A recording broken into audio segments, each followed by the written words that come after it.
پاک کردن کله مرغ و نوکاشون رو با قیچی میگیریم. با قیچی نوکش رو قیچی میکنیم که دور ریختن. بعد لای درز باز میکنیم با قیچی، تمیز میکنیم، محتویات توش رو تمام میکنیم، پاک میکنیم، میشوریم تمیز و بعد با کبابی تمام میچنه روی این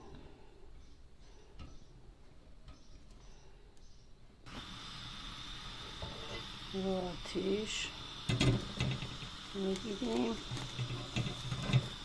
و موهای اضافه شو میسونیم.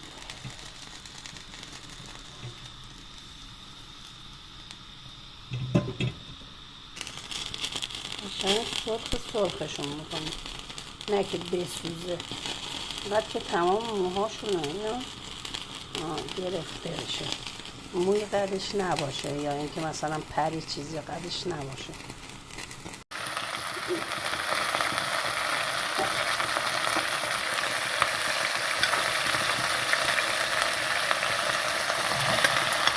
پیاز هم باید سرخ میکنیم، میذاریم تا سرخ بشه.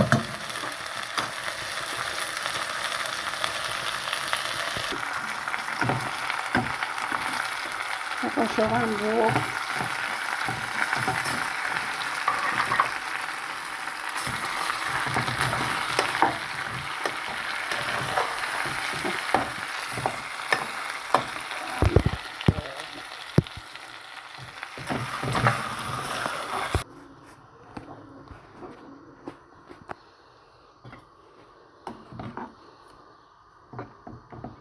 میذاریم میجوشه تا بپسه.